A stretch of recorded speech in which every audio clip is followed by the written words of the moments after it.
না মুদি, তুমি যেখানে রাম মন্দির বানাইছ 1-2 বছর নয়, বাদশা বাবর আমলের থেকে ব্রিটিশ পার্লামেন্ট থেকে শত বছর, অন্তত 650 বছর জুমার নামাজ হইল, 5 ওয়াক্ত নামাজ হইল। বাবরি মসজিদের মিনার থেকে আজান হলো, সেখানে রাম মন্দির কেমনে হয়? কথা বল না কেন? গায়ের জোরে আবু জেহেল করতে চাইছিল, মক্কায় 360টা মূর্তি ঢুকাইছিল। মুহাম্মদ সাল্লাল্লাহু আলাইহি ওয়াসাল্লাম যেদিনকে মক্কা দখল করেছে, তো সব মন্দিরগুলা, সব প্রতিমাগুলা বাইরে বাইরে নবী নিজে ভাঙছে। বুখারীতে আসছে, আমার বিশ্ব নবী আলীকে বলে, আলী তাড়াতাড়ি আমারে কান দেব তো, আমার বাপের মানে কথা না বেটা। বুখারী খুলে দেখো, যদি মিথ্যা হয় তোমার জুতা আমার গাল। হাতে মক্কা খুলে দেখো, এই আয়াতের তাফসীর। বুখারীতে আসছে, আমার নবী বলে, আলী তাড়াতাড়ি আমারে কান দিল। হুজুর আপনি আস্তে রিল্যাক্সে ভাঙবেন, আপনি ভাঙবেন 360টা না না। এতদিন চোখে সহ্য করছি, এই ঘরের মধ্যে লাত আর উজ্জা বানাতে ওরা সেজদা দিত, আমি প্রতিবাদ করতে গেলে আমার থাপ্পড় দিত। আজকে ওগো খোদাগুলার সব ভাঙ্গা লই, তারপরে সব হইব চুরমার করে দিয়া কাবা ঘর পরিষ্কার করে ফেললেন। সবচেয়ে বড় মূর্তির নাম ছিল লাত, যেটা কোরআনে আসছে লাত।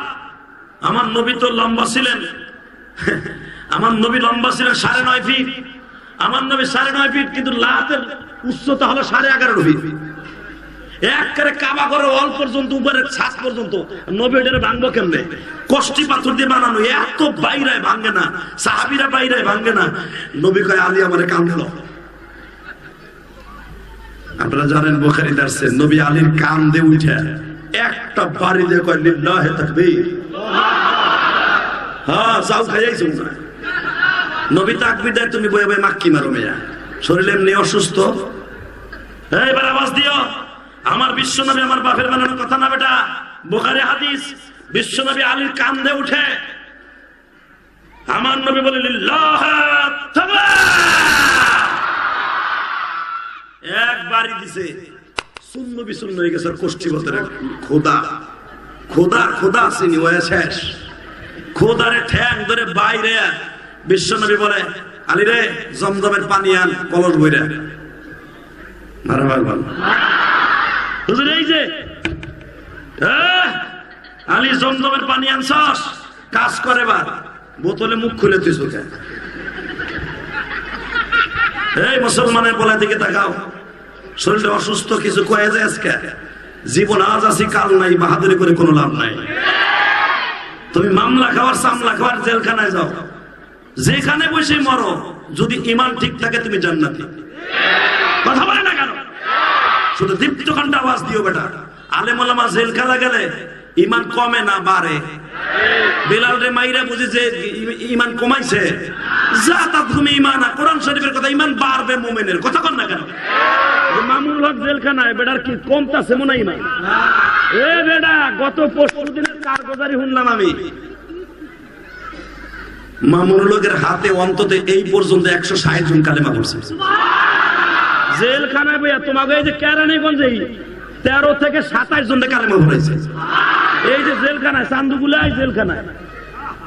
কারণ এরা তো গাঞ্জা খাওয়ার লেগে ভিতরে যায় নাই। কথা কন না কেন? শুধু আমার দিকে তাকান, আর কথা কম 3 মিনিট। আরে ভাই আমি অসুস্থ গো, এরপরে খেয়া বাবার আমার আরেকটা আছে। আমি যখন বিকালে কইছি আমি অসুস্থ, বিশ্বাস করেন কি যে ভয় পায় আমার। লগে লগে কয়, বুঝছি আপনি হাদিয়ার লেগে কাম করতেছেন। সব লয়ে আয় পড়ছে আমার বাড়িতে, কিচ্ছু করার নাই ভাই, এখন এই পর্যায়ে আয় পড়ছে, কিচ্ছু করার নাই। আমার লেগে দোয়া করেন, এখানে যদি সব শেষ করে দিয়ে যাও কি করবো? শুধু একটা কথা বলবেন, এই জমিনে আল্লাহ আছে না নাই? তার নবীর দিন আছে না নাই? কোরআন এখনো আছে? নবী যা নামাজে পড়ছে ওইটা আছে তো? কে যে আপনাদের সুবারদার দোতলা মসজিদের ইমাম সাহেব মনে আর একটা পড়ে? শেখ হাসিনার বানানো কোরআন শরীফ, খালেদা জিয়ার বানানো কোরআন শরীফ, অবশ্যই শাহিন চেয়ারম্যানের বানানো তো আছে 1 পৃষ্ঠা। কার কার কার কার? কোরআন যদি ঠিক থাকে, হাদিস যদি ঠিক থাকে, মনে রাখবেন আল্লাহর জাতের কসম করে বলছি, এই জমিনও ঠিক থাকবে আল্লাহর জন্য। কোরআনের বিরুদ্ধে, আল্লাহর বিরুদ্ধে, নবীর বিরুদ্ধে, মাদ্রাসা মসজিদের বিরুদ্ধে যেই বেঈমান কথা বলবি তোরাই ধ্বংস হয়ে যাবি।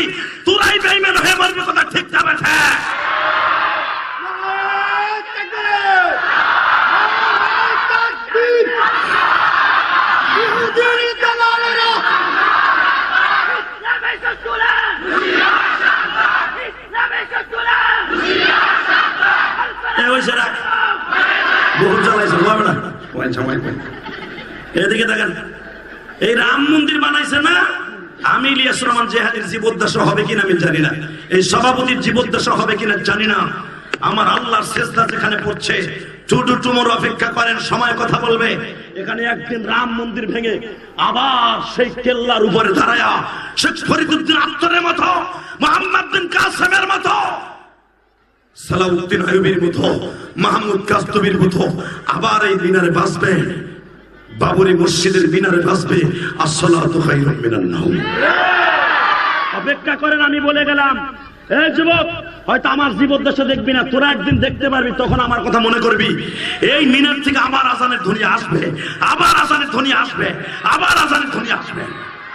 কারণ কাবা ঘর তার প্রমাণ, 360টা মূর্তি, আবু জেহেল স্বর্ণের মূর্তি, কষ্টি পাথরের মূর্তি, এমন মূর্তি নাই যে ঢুকায় নাই, বিশ্বনবী পিডায় পিডায় ভাঙছে। কথা কর না কেন? একদিন এই রাম মন্দির মসজিদ হবে ইনশাআল্লাহ। কষ্ট হইতেছে? টাকা ওইদিকে আজান দিয়ে দিছে, আজান হইতেছে কয় না। এই মুসলমানের বলা দিকে দেখো, শুধু 2 থেকে 3 মিনিট কথা বলবো। জমিনে যদি আল্লাহ থাকে, আল্লাহ আছে না? ফাতে মক্কা হয়ে গেল, নবী বলে বেলালে, হে আলী, ইয়া রাসূলুল্লাহ, জমজমের পানি আন, কলস ভরে আনছে। নবী মনে হইতেছে ঈদের দিনই চাইতে বেশি খুশি। নবী নিজে নিজে এদিকে তাকান, নবী নিজে নেকড়া দিয়া কাবার ঘরে পরিষ্কার করতেছে। এইভাবে কাবা ঘর পুরা ধুইয়া মুইসা পরিষ্কার করে সামনের গিলাফটারে সুন্দর করে ধুইয়া নতুন গিলাফ লাগাইয়া সাথে সাথে নবী কয়, সাহাবীরা এখন তো মাশাআল্লাহ আজান দিয়ে নামাজ পড়তে হইব, আজানটা শেষ হোক। আলহামদুলিল্লাহ বলেন, আজানের জবাব দেন। এখানে নামাজ পড়ে 8:30টায়, কটা বন্ধ চলবে বয়ান? 2 মিনিট, ঠিক আছে। নামাজ আজানের মানে নামাজে সে তো বড় বুঝে লাইছেন।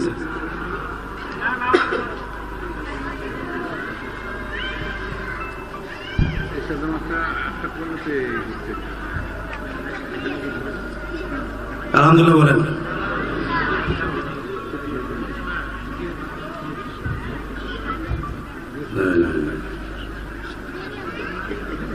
হ্যাঁ, এদিকে তাকান।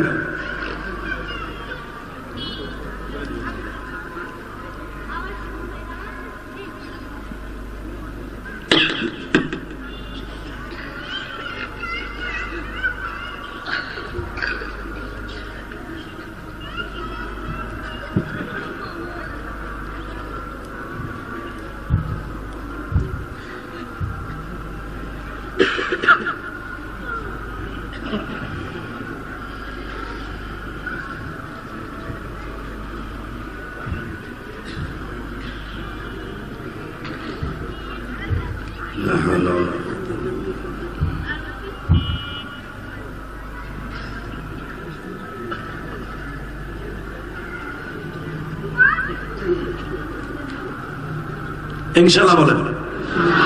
এক মসজিদে আজান শেষ হয়ে যায়, সুন্নাত আমাদের আদায় হয়ে যায়। ভাই উঠো না, বহ 5 মিনিট কথা, এর ভিতরে কেউ সব বন্ধ। ইনশাআল্লাহ বলেন। জমিনের মালিক কে? ও সাহাবীরা, আজকে মসজিদের পুরো ফাঁকা, কোনো খোদা মোদা নাই, এখন এক খোদার হুকুম চলবে। আজানটা দিয়ে দাও। কে দিবা আজান? আজকের আজানটা কে দিতে পারে বলো? রাখো, তোমরা আন্দাজে করলিও। নবী পরামর্শ চাইতেছে, আজান কে দিবে আজকে কও। বেলাল তো মসজিদে নববীতে আজান দেয় 8 বছর ধরে। তোমরা কও আজকের আজানটা কে দিতে পারে? সবাই লাভ দিয়ে দাঁড়ায়, হুজুর সবচেয়ে বেশি কষ্ট সহ্য করছে, সবচেয়ে আপনারা সবচেয়ে বেশি ভালোবাসছে, জীবন দিয়েছে, যৌবন দিয়েছে, সব দিয়েছে, ছেলে দিয়েছে, মেয়ে দিয়েছে, একজন মাত্র ম্যান, তার নাম আবু বকর। আবু বকর যদি আজকের আজানটা দেয়, জানি আবু বকরের কণ্ঠ ভালো না, কিন্তু আবু বকর আজান দিলে এই কাবা করে হক আদায় হবে। আরো জোরে কোন? আমার নবী বলে, আবু বকর আজান দেবে? কয় হ্যাঁ। আর কোন পরামর্শ আসেনি? আর একজন দাঁড়ায় কয়, হুজুর আলী দেখ, আপনার আপন চাস্তো ভাই, আবার আপনার জামাতা, আলী আজানটা দিয়ে দিক। আর একজন দাঁড়ায় বলে, নবী গো, সবচাইতে বেশি কণ্ঠে পাওয়ার হলো সবচাইতে বেশি আপনার সাহাবী আপনার শ্বশুর ওমরের। আর একজন বলেন না গো নবী, কণ্ঠ সুন্দরের দিক দিয়ে ওসমান গনির কোরআন তেলাওয়াত অনেক সুন্দর। ওসমান গনি আজকের আজানটা দিয়া দেখো নবী,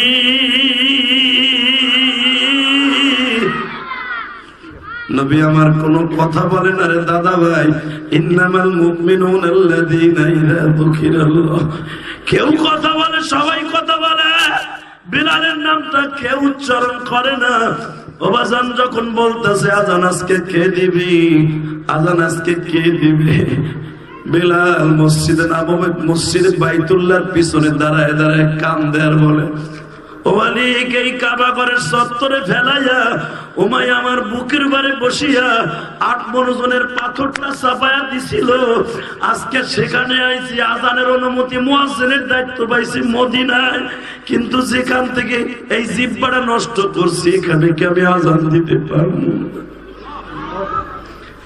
বিলাল রুকনি আমিনের পিছনে দাঁড়ায় দাঁড়ায় কান্দে, আবার আল্লাহর কলিজায় আগুন লেগে গেছে গো বাবা।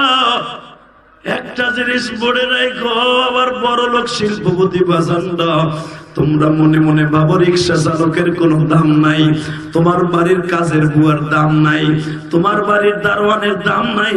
আমার আল্লাহ রাসূল বলেছে, ইন্নাল্লাহা লা ইয়ানজুরু ইলা সুওয়ারিকুম ওয়ালাকিন ইয়ানজুরু ইলা কুলুবিকুম ওয়া নিয়াতিকুম। আমি মাওলার কাছে দাম টাকা পয়সা না, চেহারার না, আমি আল্লাহর কাছে দাম হলো তার কলবের। বিলাল যখন পিছনে দাঁড়ায় দাঁড়ায় কান্দে, জিবরাইল হাজির হয়ে গেছে। নবী আবু বকর আজান দেবে, কে শিখাইল আপনাকে? ওমর আজান দেবে, কে শিখাইল আপনাকে? তা তুমি কও, আমি তো অপেক্ষায় বয়ে রয়েছি যে তোমার পক্ষ থেকে কিছু আইব, আল্লাহর পক্ষ থেকে। আপনার রুকনি আমিনের পিছনে দাঁড়ায় দাঁড়ায় কপাল ঠেকাইয়া দেখেন লম্বা একটা কালো লোক দাঁড়ায় দাঁড়ায় কাঁদতেছে। তারা ধৈর্য এনে মুয়াজ্জিনের দায়িত্ব দেন, কাবার ছাদে উঠিয়ে দেন। সে যখন আজান দিবে সারা পৃথিবীতে কালেমার আওয়াজ চলে যাবে। নবী যাই দেখে কে কান্দে রে, কালো তো ওই সময় অনেক সাহাবী কালো ছিল। নবী যাই দেখে রুকনি আমিনের সাথে কপাল ঠেকাইয়া একজন মাত্র দরুদি কাঁদতেছে। বেলাল, ইয়া রাসূলুল্লাহ, ও বেলাল, ইয়া রাসূলুল্লাহ, বেলাল, ইয়া রাসূলুল্লাহ, এদিকে আয়। তোরা কি ছাদে উঠতে যে কি মই লাগবে, চঙ্গ লাগবে? বেলাল বাজে, হুজুর আপনি যদি একবার আমার অনুমতি দেন, আমি জাবালে আমি কোবায়েস সুদ্ধা ৭,৫০০ ফিট উঁচা জাবালে আমি কোবায়েস, আমি বেলাল এক টানে উঠে যাব। আরে কাবার ছাদ, এ তো উঠতে আমার দুইটা কদম লাগবে। বেলাল কাবার ছাদে উঠ, এবার কাঁদবেন। বেলাল কাবার দরজার উপরে এক ঠ্যাং দিলেন, আর এক ঠ্যাং ছাদের কাছাকাছি দিয়া বেলাল ঝাঁকি দিয়ে যখন ছাদে উঠছে, উপরের থেকে বেলালের আওয়াজের সাথে লক্ষ লক্ষ ফেরেশতার আওয়াজ শুরু হয়ে গেছে, লক্ষ লক্ষ ফেরেশতার আওয়াজ শুরু হয়ে গেছে। বেলাল আজান দেওয়ার সঙ্গে সঙ্গে আবু সুফিয়ানের ঘর পর্যন্ত আওয়াজ পৌঁছে গেছে। তখন আবু সুফিয়ান হলো মক্কার লিডার। আবু সুফিয়ান ঘরের থেকে দৌড়ে বেরোইছে, এ কার কণ্ঠ, হে কার কণ্ঠ? তাকায় দেখে আর কারো কণ্ঠ না, জাবাল আবি কুবায়েস, জাবাল আবি সারা, জাবাল আবি কাবা। এই কাবার উপর উঠে আবু সুফিয়ান দেখে সবচেয়ে বড় ব্যর্থ আমরা মক্কার মানুষ, যে একটা গোলামের আজান শুনতে হইল মক্কা বিজয়ের সময়। সঙ্গে সঙ্গে আমার নবী বললেন, আমার এই গোলামের এত দাম, সারা দুনিয়া পালাই দিলে আমার বেলালের একটা রাত্রি ইবাদতের শূন্যস্থান পুরো হবে না।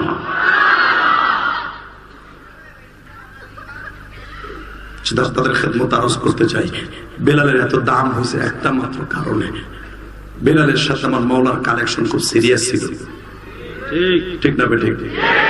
তার মানে আমার নবী যখন মেরাজে যায়, মেরাজে যাইবার বারে মাত্র 2 মিনিট আমার দিক তাকায় থাকবেন, হঠাৎ করে দেখেন বেলালের জুতার পায়ের আঘাত আল্লাহর আরশে যে গিয়ে শুনতে পায়। সুবহানাল্লাহ, আরো জোরে, আরো জোরে। আমার নবী ডাইনে তাকায়, বামে তাকায়, কিরে কিরে আমার বেলালের আওয়াজ কেন, কিরে কিরে? আমার আল্লাহ বলে, নবী আপনার বেলাল না 1:15 সময় কাবা ঘরের ভিতরে আপনার লাগে নামাজ পড়তে আইতো, এখন বেলাল কাবা ঘরে আইতাছে। সঙ্গে সঙ্গে বলে আল্লাহ বিলালের আওয়াজ আমি এখানে বসে 7 তবক জমিনের রাইখা 7 তবক আসমানে আমি বিলালের আওয়াজ শুনি। আমার আল্লাহ বলে ও নবী আপনি তো একদিন শুনতেছেন আর আমি বিলালের আওয়াজ প্রতিদিন শুনি। আল্লাহ আমার বিলাল কি কাম করে যার জন্য এত কদর তুমি বাড়াই দিছো? নবী গো বিলাল জীবনে বিয়ে করে না, 1 নাম্বার। বিলাল আপনারে তার জানের চাইতে বেশি ভালোবাসে। 2 নম্বরে আমি মওলারে খুশি করার লাগে বিলাল যখনই ওযু করে তখনই 2 রাকাত নামাজ পড়ে। নবী এখানে শেষ না, আমার বেলালের উমায়া মাঝখান দিয়ে যে ছিদ্র করে দিয়েছে জিহ্বাটা, আমার বেলাল যখন কোরআন শরীফ ঠেককে ঠেককে পড়ে, কারণ এই জিহ্বা তো গাও শুকায়া এরকম উটের চুটের মতো মোটা হয়ে গেছে এই জায়গাটা, যে যেখানে জিহ্বা ছিদ্র হয়েছে উটের চুটের মতো, হাতি চারছে উটের চুটের মতো মোটা হয়ে গেছে জিহ্বার মাঝখানে। আমার নবীর আল্লাহ বলেন নবী গো বেলালের কোরআন শরীফ পড়তে ঠেককে ঠেককে পড়ে জিহ্বাটা আলা জিহ্বার লাগে লাগিয়ে যায়। সঙ্গে সঙ্গে যখন বেলাল ঠেককে ঠেককে ঠেককে ঠেককে পড়ে আমি মওলার কাছে এত ভালো লাগে গো নবী।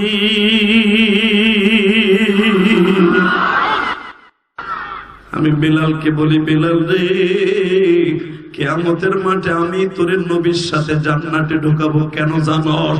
নবী যেই বুরাকের উপরে বসা থাকবে আমি ওই বুরাকের রশিটা বেলাল তোরে সামনে হাঁটাইয়া আমি চলায় দিব।